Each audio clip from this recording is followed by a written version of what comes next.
Buenos días. En primer lugar, pues un saludo a todos nuestros invitados, nuestros estudiantes, los docentes eh, que integran el grupo Virtual Lab. Un saludo al ingeniero Johnny. Muchas gracias por la invitación, ¿no? Bueno, vamos a hablar hoy de un tema que tiene que ver con metodología de desarrollo de software. En este caso, hoy vamos a hablar del proceso Iconix. Bueno, ¿por qué se lo llama proceso? Porque se habla más que todo para poder crear el software. Entonces, la creación del software es en sí un proceso.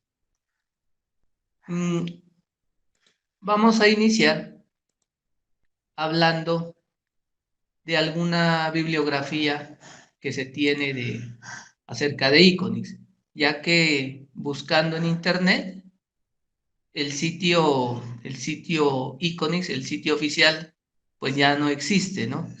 Se dejó como de mantener pero eso no quiere decir que Iconix haya muerto.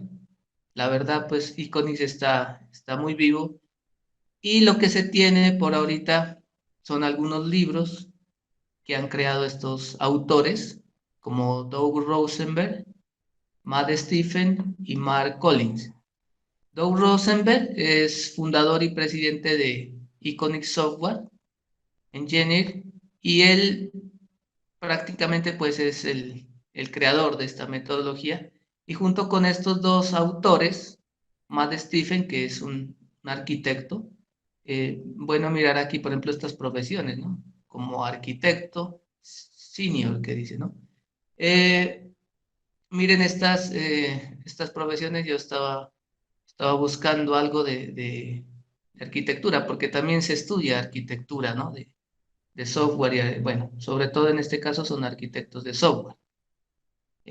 Me parece interesante, por ejemplo, ese tipo de carreras porque, o sea, no es solamente la ingeniería como tal, sino todo lo que tiene que ver con la arquitectura. Y hoy en día conocer de arquitectura, digamos que es como muy valioso. Por ahí algunos estudiantes les he pasado algunos libros, alguna información para que vayan como iniciando en estos temas, ¿no? Bueno, y otro autor que también pues es analista, es diseñador, es arquitecto y manager de proyectos. Me gustan este tipo de carreras que manejan ellos, ¿no? Manager de proyectos. Miren, este también es eh, líder de proyectos ágiles, ¿no? Entonces hoy en día se habla de esta temática, proyectos ágiles, bueno, y lo que les digo de las arquitecturas. Entonces ellos han creado estos libros. Lo bueno que estos libros son, digámoslo así, gratuitos, o pues yo los descargué, los tengo, de pronto se los puedo compartir también. De este libro, del primero que ven acá, Use Case Driven, este libro lo he traducido en su mayoría y lo tengo si quieren para compartírselo. Con ese libro yo trabajo con algunos estudiantes o en la materia de ingeniería de software, ¿no? Me baso mucho en ese libro. Bueno, para que pues irles dando una idea de dónde sale pues lo que uno pues ha investigado. Vamos a hablar de la falla en los proyectos. ¿Por qué fallan los proyectos, no? Generalmente, pues hay empresas que se dedican a determinar por qué los proyectos de software, estamos hablando de proyectos de software, fallan, o sea, por qué de pronto se abandonan o por qué de pronto quedan con deuda técnica. Bueno, hablando un poquito de la deuda técnica, ¿qué es la deuda técnica? Es cuando un equipo de desarrollo crea un software y lo implementa o lo vende, pero el software queda con errores y entonces o queda le falta muchas funcionalidades o queda con bugs. Ahí es la deuda técnica, donde pues eh, tal vez nunca se llegue a corregir los errores, ¿no? Porque pues se apresuraron y no entregaron el producto correcto. Y cada vez pues pues cada vez es más difícil mejorar. También se habla de la parálisis del análisis. Esto sucede mucho cuando se utilizan algunas metodologías de desarrollo que son pesadas. Me acuerdo metodologías antiguas como Merice, o también nuevas como RUP, el proceso unificado de desarrollo, donde, donde hay hay mucha documentación, hay mucho análisis y realmente los equipos realizan mucho trabajo preliminar y no llegan como a concretar la implementación, o sea, empezar a codificar, y hay una parálisis en esos proyectos. Entonces, para estos problemas, bueno, ya hablamos de la falta de entrada del usuario, tal vez no hemos hablado, falta de entrada del usuario. Realmente el caos ocurre cuando los usuarios no interactúan con los proyectos. Entonces, cuando no se tiene en cuenta al usuario, los equipos de desarrollo tratan como que de inventar o como de suponer cosas que tal vez los usuarios no necesitan o no van a estar de acuerdo con esas funcionalidades, ¿no? Con la forma en que se crea el software. Entonces, cuando el usuario no interactúa en los equipos de desarrollo o en el desarrollo del software, pues ese es una de las principales fallas, ¿no? Entonces, Iconix puede ser una salida a estos problemas. Hay que aclarar, hay que aclarar que ninguna metodología es la bala de plata para solucionar o para resolver los problemas de desarrollo de software. ¿Y por qué se ha pensado aquí en Iconis? Porque, bueno, puede servirnos a nosotros. ¿Y por qué puede servirnos? Bueno, en primer lugar, porque es una metodología que está entre las metodologías ágiles y las metodologías pesadas, ¿no? Podríamos decir que está entre la metodología de la programación extrema, que se llama XP, y la metodología RUP. Entonces, ¿cuál es la ventaja? Que la metodología XP, de pronto es para equipos de desarrollo que tienen mucha experiencia, que casi no necesitan nada de documentación porque como que todo lo tienen en sus cabezas y, mejor dicho, son muy buenos y tienen mucha experiencia. Y la metodología RUP, pues son equipos que trabajan con proyectos grandes, que tienen que planearlo todo y pues que se dan ese tiempo para hacer mucho análisis. Entonces yo creo que para nosotros y para nuestros estudiantes del ITP nos conviene metodologías de este tipo, Iconix, donde vamos a crear proyectos que no son a ver, tan grandes ni tan complejos en cuanto a tecnología, infraestructura, ¿no? Entonces, creo pues me parece que podríamos darle una oportunidad a Iconis para ver si la implementamos en nuestros desarrollos. Pero entonces, ¿qué es Iconis y en qué consiste, no? En primer lugar, pues Iconis es una metodología de desarrollo de software y fue creada antes del proceso unificado racional, que es RUP, y de la programación extrema, y también antes de pensar en todo este tema de desarrollo de software ágil, ¿no? Es dirigido por casos de uso. O sea, ¿qué quiere decir que sea dirigido por casos de uso? Que desde las fases del análisis y diseño se tiene en cuenta el manejo de los casos de uso.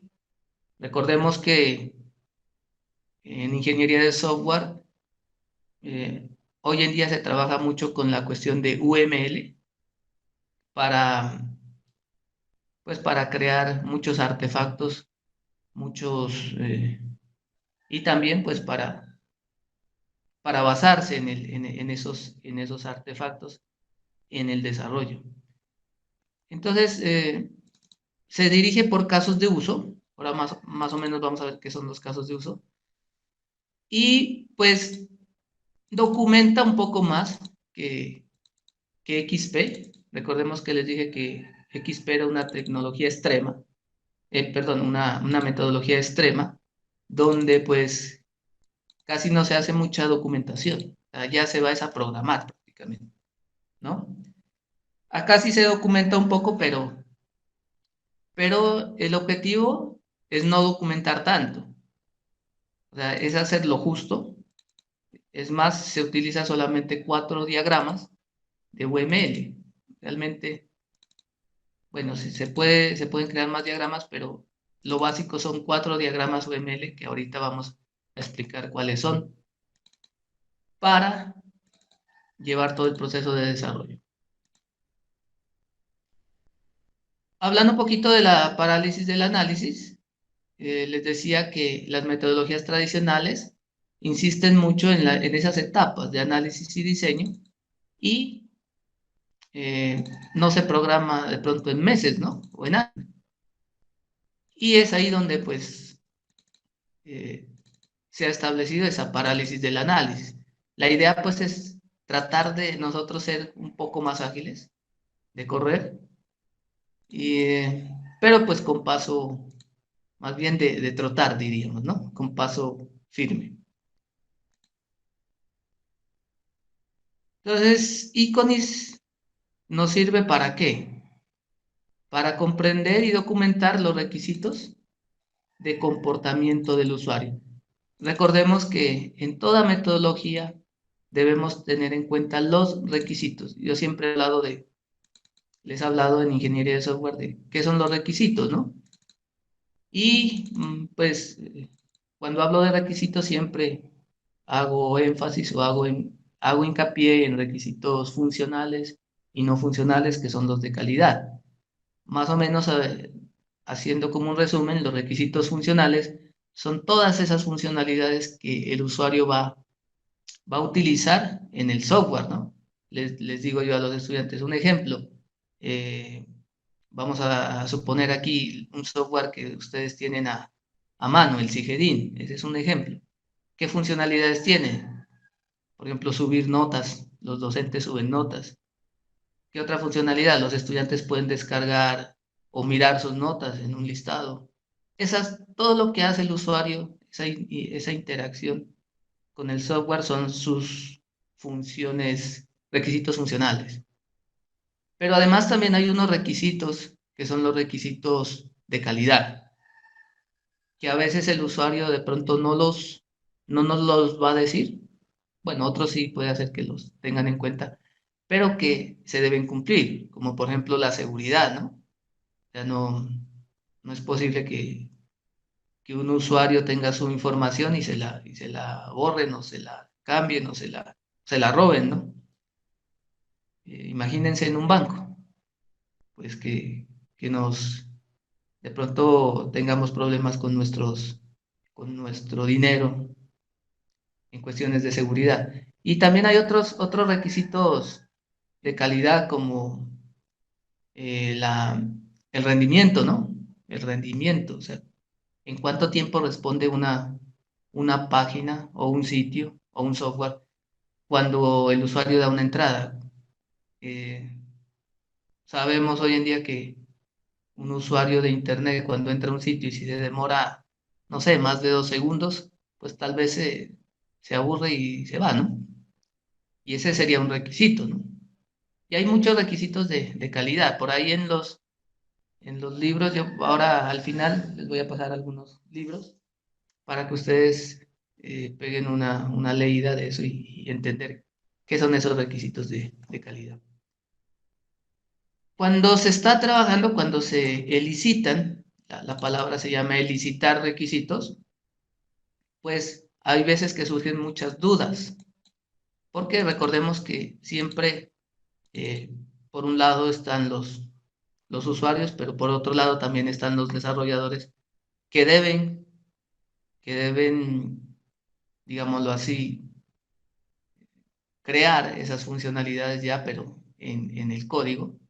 Y entonces hay veces que tienen dudas, y entonces la idea es quitar esas ambigüedades de esos requisitos e impulsar un diseño orientado a objetos limpio. Eso es lo que trata Iconix, ¿no? Y lo otro es cruzar la brecha entre el análisis y el diseño. Este, es, Esto siempre, muchas veces se da cuando los equipos de desarrollo crean o analizan un problema, pero a la hora de diseñar la solución y a la hora de implementarlo, como que lo que hicieron en las fases de análisis, como que no lo tienen en cuenta o a veces lo hacen como por obligación, ¿no? Cuando de pronto estas empresas pues tratan de seguir algunas metodologías, pero como impuestas y como que, bueno, lo hacen como por cumplir. Y, y la otra es a veces que no entienden lo que hicieron en el análisis, no entienden cómo llevarlo a un diseño y cómo implementarlo. Entonces, eso es lo que se trata de hacer en Iconis, cruzar esa brecha, ¿no? Si aquí vemos, como para dar una pequeña introducción, eh, desde la parte del análisis, que dijimos se basa en casos de uso, esta figurita de acá son los casos de uso, se trata de cruzar esta brecha que hay hacia el diseño y esto se hace más o menos por la idea con un análisis de robustez. Este es un diagrama de robustez que vamos a ver ahora en qué consiste para llegar ya a esta fase del diseño y por ende a la programación, a la implementación. Estas son las fases de Iconis. Por un lado tenemos los requisitos, el análisis de requisitos. Entonces, en esta fase, se va a crear un modelo de dominio. Eh, ya vamos a ver qué es eso, un prototipo de interfaz gráfica y los casos de uso. En el diseño preliminar, se continúa con los casos de uso, pero se llaman casos de uso extendidos o con escenarios. Se sigue creando los diagramas de robustez. Estos son los que yo les decía, que pues es como el secreto de Iconis, la magia para pasar del análisis al diseño. Luego viene el diseño detallado, que ya se crean diagramas de secuencia, y los diagramas de clase. Estos diagramas de clase son una continuación de este modelo de dominio de acá, pero ya sentados o refinados en un diagrama de clase. Por último, pues ya la implementación. Si se quiere el diagrama de componentes, se crea un diagrama de componentes que es opcional, si se desea. Y se codifica de acuerdo a este diseño detallado y se empiezan a crear unas pruebas, planeación de las pruebas unitarias en este caso. Bueno, vamos a ver un resumen de en qué consiste el proceso Iconis. Pues el proceso Iconis tiene dos partes, una parte dinámica y otra estática. En la parte dinámica tenemos los casos de uso, como tenemos también las historias de usuario. Por qué son dinámicas? Porque aquí interactúa mucho con el usuario. Entonces, por ejemplo, para crear los casos de uso, siempre se tienen que validar con los usuarios para ver si lo que estamos creando al usuario sí, eso sí le sirve o le es útil. Y también las interfaces gráficas que son como unos mockups, como unas pantallas donde le vamos a ir diciendo al usuario, mire, la aplicación va a tener estas pantallas, ¿le parece que está bien o cambiamos? O sea, esto es muy dinámico. También los diagramas de robustez, que más adelante, pues aquí los vamos a ver, que nos van a dar, vamos ahí a descubrir cosas que tal vez en los diagramas de casos de uso se nos quedaron por fuera, o, también, o tal vez en el modelo, bueno, en el modelo de dominio, que lo vamos a ver acá, se han quedado por fuera, pero también en los diagramas de robustez vamos a descubrir qué pantallas, qué formularios va a tener el proyecto. Y miren que también aquí está el diagrama de secuencia, como les decía, que ya es la parte del diseño detallado. Y miren, esto se tiene que ir complementando. Cada cosa que hacemos acá, al principio pues creamos un modelo de dominio inicial, lo tenemos que ir actualizando a medida que vamos mejorando nuestros casos de uso, nuestras pantallas y nuestros diagramas de robustez y secuencia. Vamos a ir actualizando ese modelo de dominio hasta, por último, en esta fase del diagrama de secuencia, tener un modelo de clases bien elaborado. Teniendo todas estas herramientas, ya se puede empezar a codificar y empezar a crear pruebas unitarias, o sea, de algunas funciones o algunos métodos que creemos en nuestro software, en nuestro código, vamos a crear nuestras pruebas para ver si más adelante con herramientas para pruebas, se pasan dichas pruebas antes de pues entregar el producto. Bueno, aquí vamos a empezar a hablar de los requisitos, pues más o menos dando una introducción a los requisitos, o sea, la primera fase. En esta fase, pues se va a obtener alguna información de los requerimientos del usuario, ¿no? Y se identifica, en esta parte, se identifica los objetos reales o los objetos del mundo real, y se dibuja un modelo de dominio inicial. También se identifican los casos de uso y se organizan esos casos de uso en grupos. También se le, se le otorgan algunas funciones a esos casos de uso y al modelo de dominio.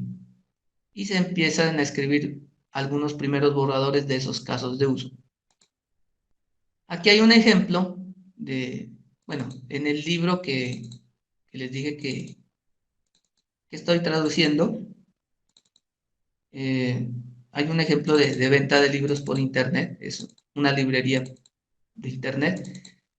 Eh, en primer lugar, pues allí para obtener los requisitos, pues siempre hay que hablar con los clientes y pues hay algunos métodos para obtener los requisitos, ¿no? Por ejemplo, uno de esos métodos son las historias de usuario.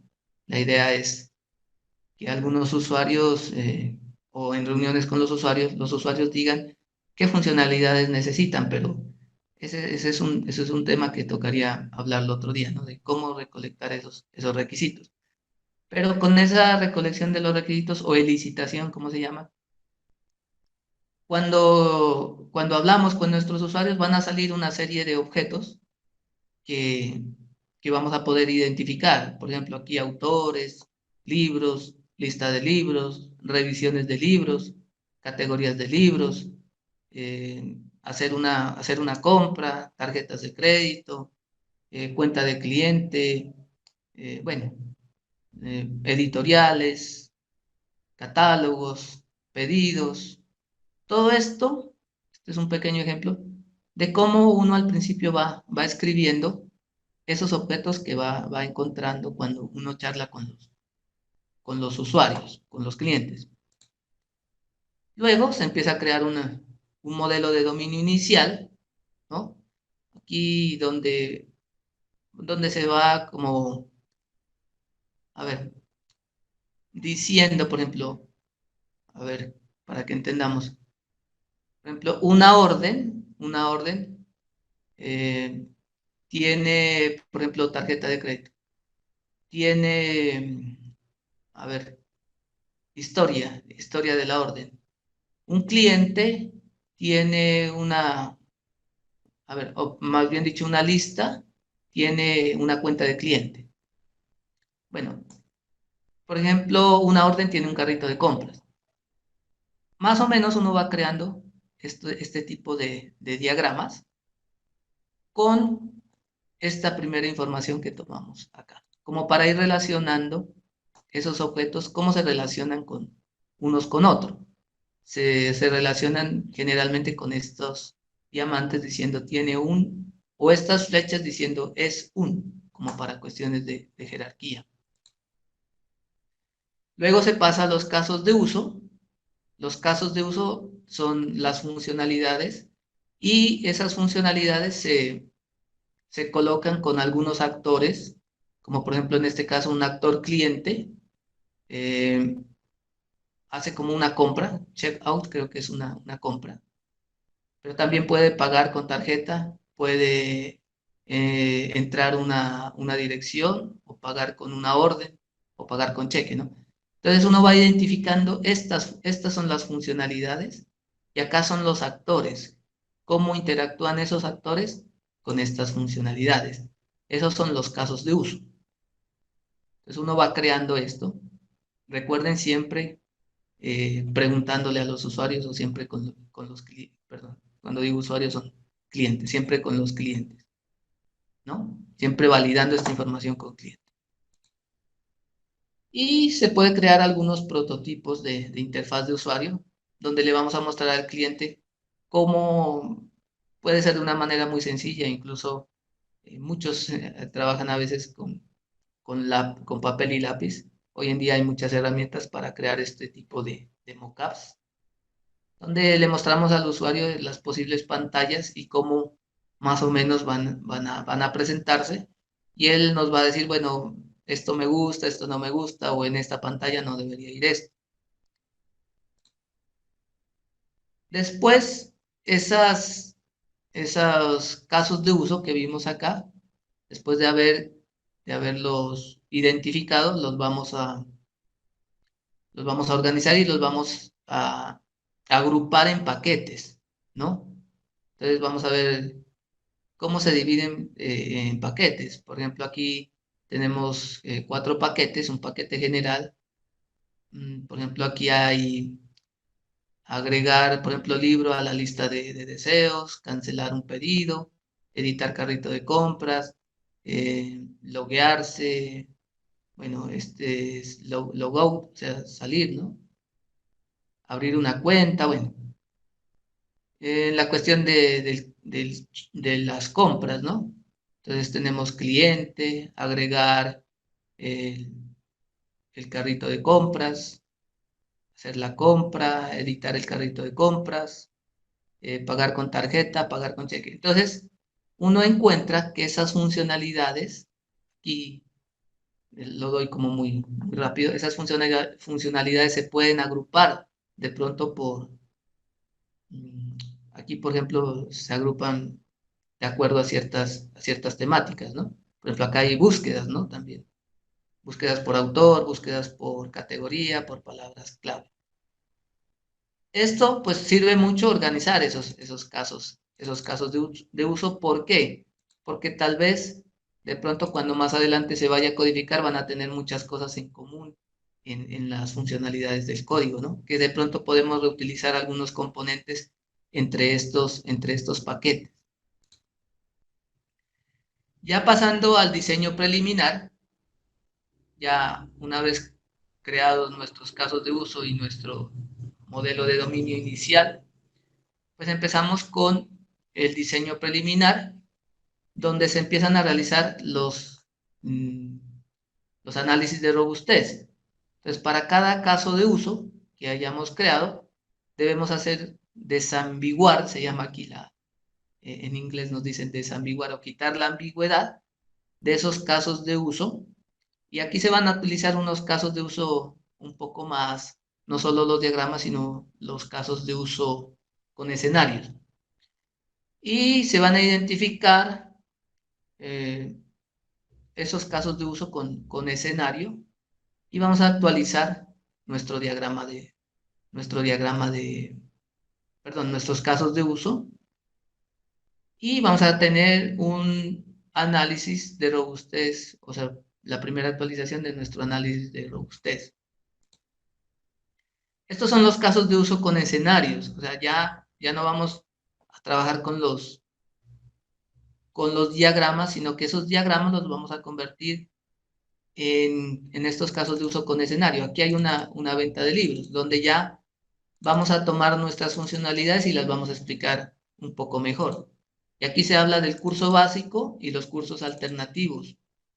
El curso básico es cuando todo sale bien. Esto lo llaman muchas veces los días soleados. O sea, no hay ningún problema. Pero también tienen que tener los cursos alternativos donde de pronto pueden haber algunos problemas y que se necesitan modelar también esos problemas porque al final se tienen que programar también. Por ejemplo, curso básico, donde todo sale bien. El sistema muestra a la página crear una nueva cuenta. El usuario ingresa valores en los campos para definir una nueva cuenta de cliente. Nombre de usuario, contraseña, dirección. Luego el usuario hace clic en el botón enviar. El sistema verifica que el nombre de usuario sea único, crea la nueva cuenta de usuario y muestra la página principal junto con un mensaje que indica que la cuenta de usuario ya se creó e inició la sesión. Entonces aquí es un flujo donde todo sale bien, no hay ningún problema. Y aquí es los cursos alternos. Por ejemplo, la contraseña y la confirmación de contraseña no coinciden. Entonces, ¿qué pasa aquí? La página se vuelve a mostrar con un mensaje de validación. El nombre de usuario no es único. La página, bueno, este es otro. En este caso era cuando la contraseña y no coincidían las contraseñas, ¿no? Entonces, aquí se muestra con un mensaje de validación, pues diciendo que las contraseñas no coinciden. Y este es, el nombre de usuario no es único, han ingresado un nombre de usuario que ya existe, entonces la página se vuelve a mostrar y se le pide al usuario que elija un nombre de usuario diferente. Entonces miren, entre estos cursos básicos y los cursos alternos, aquí en los cursos alternos hay que tener en cuenta pues todas las alternativas que podrían darse, porque generalmente nosotros como programadores tendemos a, a crear los cursos básicos, o sea, pero no tenemos en cuenta estos cursos alternos. Y ahí vienen los dolores de cabeza. O sea, tenemos de una vez que ir pensando en estos cursos alternos. Esa es como una de las claves o uno de los tips para poder realizar, ¿no? Esto. Y viene, pues, los diagramas de robustez. Aquí en estos diagramas de robustez tenemos en cuenta los objetos límite, que son, aquí dice boundary object. Estos son los objetos límites que realmente lo que significan son pantallas o formularios, páginas web, ¿sí? Por ejemplo, en Java se llaman páginas JSP, y bueno, y hay otras ASP, lo que sea, pero todo lo que tenga que ver con interacción con el usuario son estos objetos límite. Podríamos decir la pantalla de un celular, se la podría representar como este objeto límite. Y también, por otro lado, las entidades de los objetos. Para darles una idea, las entidades son muy similares a las tablas. Cuando creamos nuestras tablas de nuestra base de datos, son similares, sino que hoy en día ya no se piensa en tablas, sino se piensa en entidades. Porque dentro de la programación no solamente se debe programar las tablas como tal, sino también las clases de nuestro programa. O sea, las clases deben ir enlazadas con con las tablas, y eso es lo que se denomina las entities, ¿no? Tanto las entidades como las pantallas, como los objetos límite, se los considera como sustantivos, como objetos. Y también hay un elemento aquí que son los controladores. Estos controladores se dice que son las acciones o los verbos. Estos controladores en sí representan la lógica, la programación, ¿sí? Este va a ser el pegamento entre las entidades y entre los objetos límite. O sea, cuando programamos una pantalla, debemos de alguna manera controlar que lo que aquí programamos, por ejemplo, se guarde en un objeto o se guarde, por ejemplo, en una base de datos. Lo voy a identificar mucho con la base de datos, aunque dejo claro que no es solamente las tablas de las bases de datos, sino con las clases. Entonces, por ejemplo, cuando alguien ingresa una información en una pantalla, por ejemplo, sus datos personales, eso se tiene que ir a guardar en una base de datos. Pero no lo hace solo, sino que lo hace con una lógica. Y esta lógica son los controladores. Aquí en realidad está la programación. Por eso se lo llama los verbos, la acción. Aquí hay un ejemplo pequeño de un diagrama de robustez y bueno, pues esto sí sería bueno, pues en una clase no se podría explicar todo lo que se hace aquí, pero vamos a intentar explicar un poquito. ¿Cómo, cómo se hace un diagrama de robustez? Pues toman esos casos de uso extendidos que vimos y se los pega aquí del lado izquierdo si se quiere. Y por ejemplo dice, caso básico, el cliente ingresa la URL para para la tienda de libros, o sea, la página principal de la tienda de libros. El sistema muestra una lista de libros del catálogo de la página principal a ver, en un formulario para poder hacer clic en unos links, ¿no?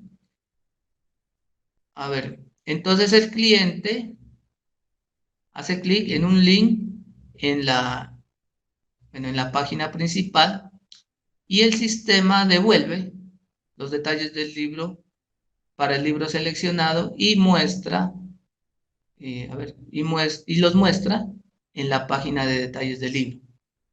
Eh, Aquí, por ejemplo, miren, si vemos, tenemos un actor que es el cliente y aquí tenemos una pantalla. Recordemos que esto era una pantalla, si lo vemos acá, es un objeto límite, les dije que eran las pantallas.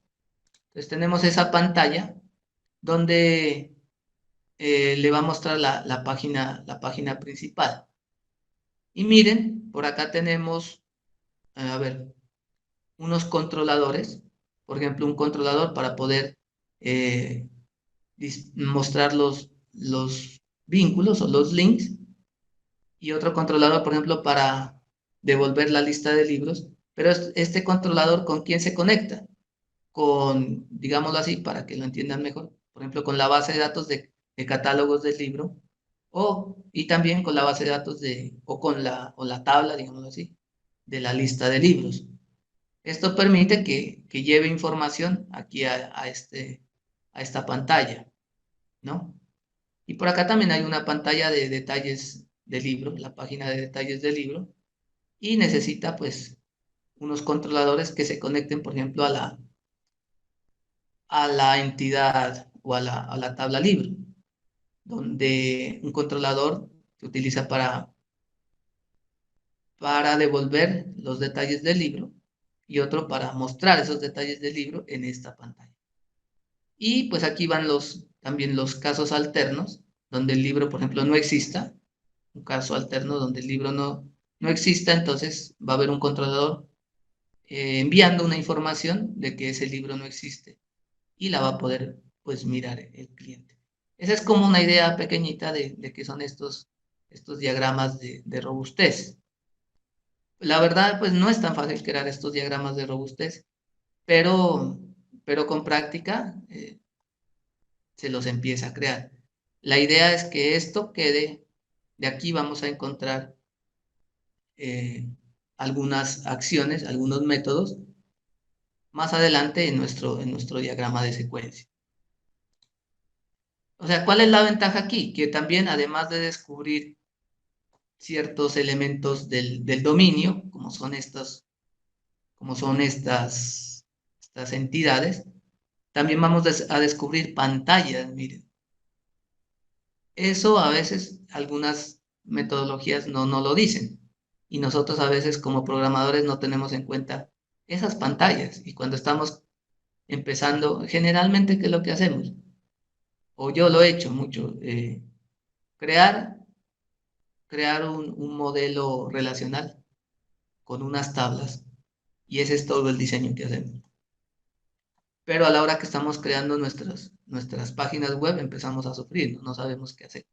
Entonces desde aquí ya vamos a empezar a descubrir qué páginas o qué interfaces gráficas son las que vamos a crear y cómo vamos a pegar eso con nuestras entidades. Entonces, a ver. Después de esto, es recomendable hablar de la arquitectura técnica. Bueno, ¿qué es la arquitectura? Entonces nos dice, describe el sistema que intenta construir en términos de estructura y es diseñada para satisfacer los requisitos comerciales y de nivel de sistema. ¿Qué puede incluir? No se limita solamente a esto, pero puede incluir la topología del sistema, que son nodos de servidor, ubicación física en la red, qué servidores voy a tener en cuenta, ¿no? Por ejemplo, en el ITP, cuando empezamos a diseñar un software o a querer crear una aplicación, siempre nos hacemos la pregunta, bueno, ¿dónde será que voy a desplegar esta aplicación? ¿No?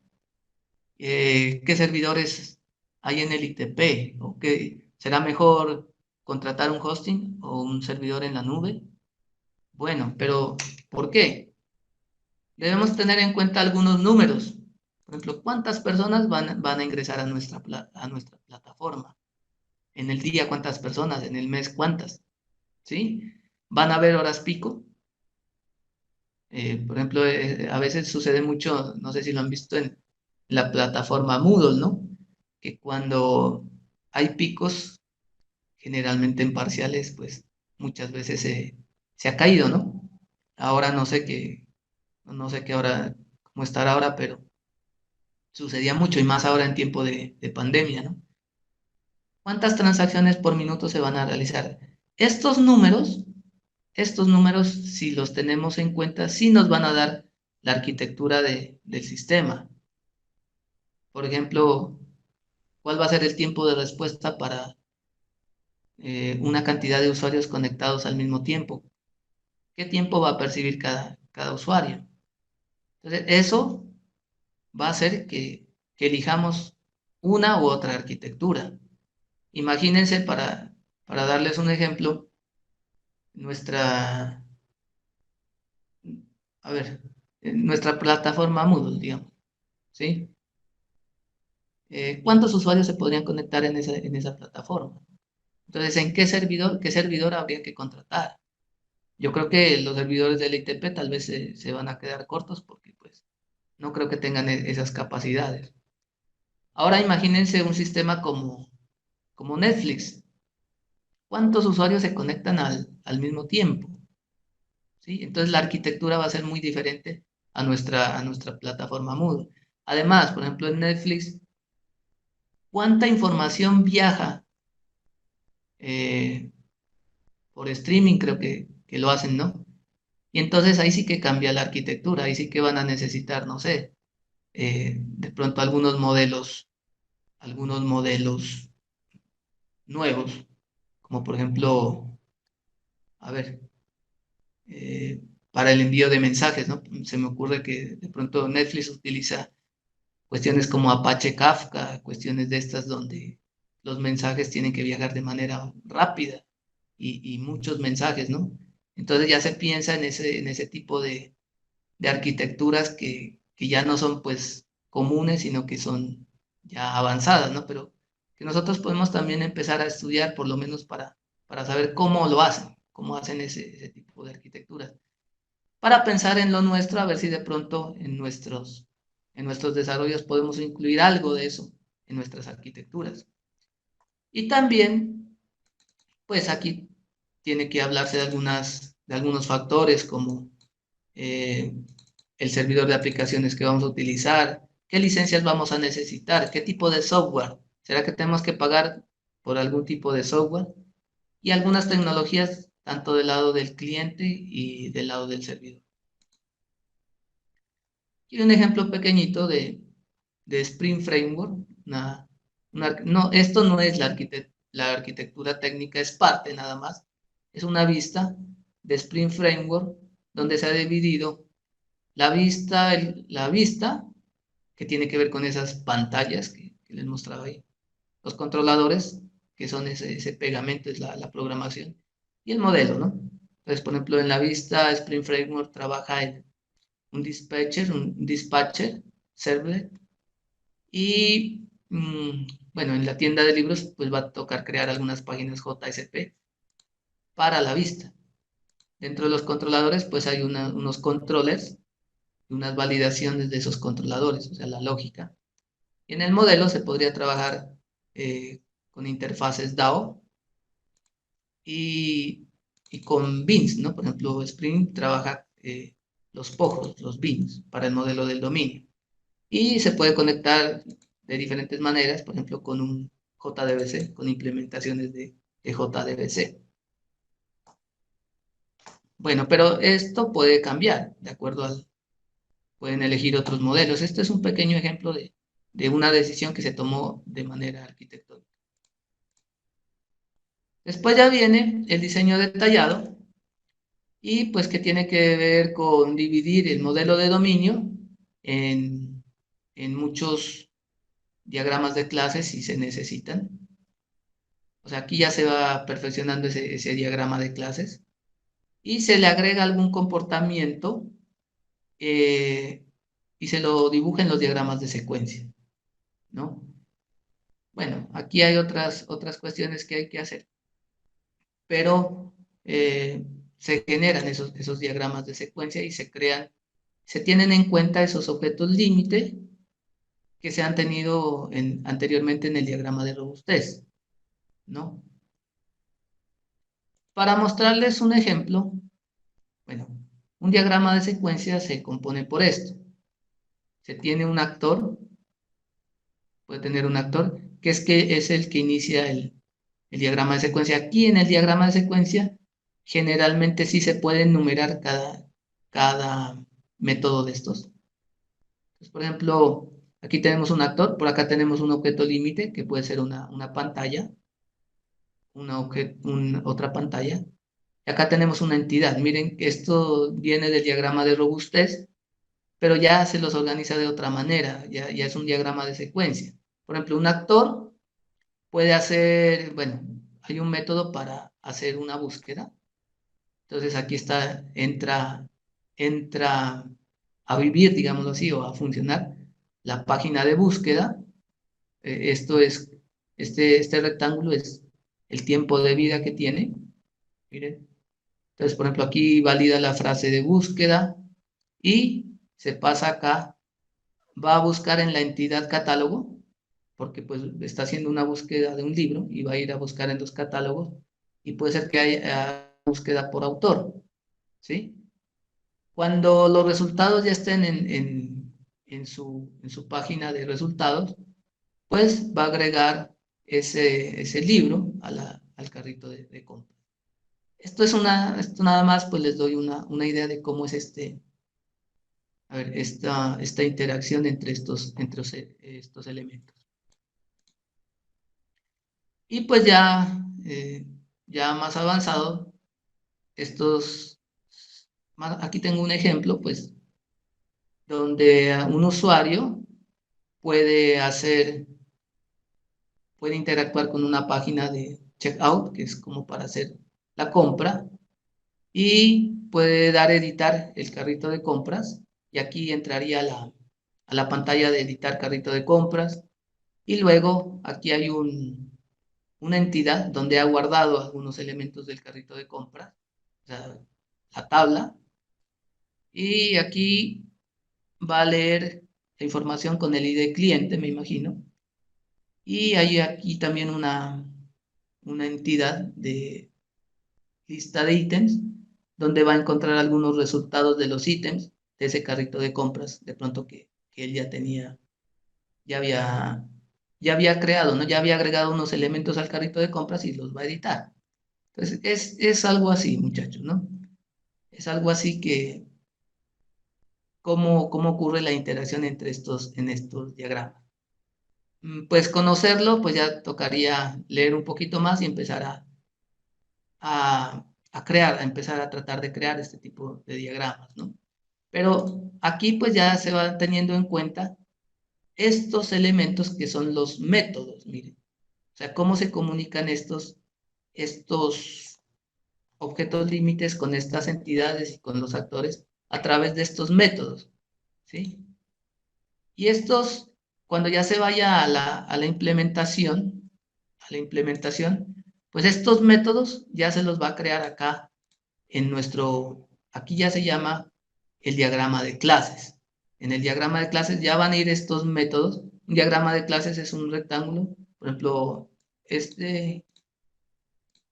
a ver, un rectángulo que tiene tres partes, el nombre de la clase, los atributos de la clase y por último, este de abajo son los métodos.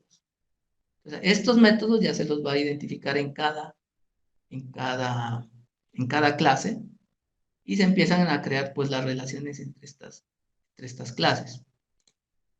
Y por último, pues ya se empieza a crear este diagrama de clases, pero ya un poco ya teniendo en cuenta el lenguaje de programación en el que se va a trabajar.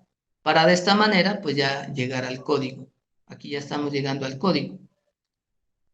Y pues con este diagrama de clases y con los objetos límite del diagrama de robustez, ya los programadores ya van a poder iniciar a crear su software después de haber hecho todo este análisis. De esta manera, pues nos damos cuenta que hemos partido de esos casos de uso y de un modelo inicial ya un modelo elaborado que se puede llevar a la programación. Y pues eso es lo que había preparado para hoy.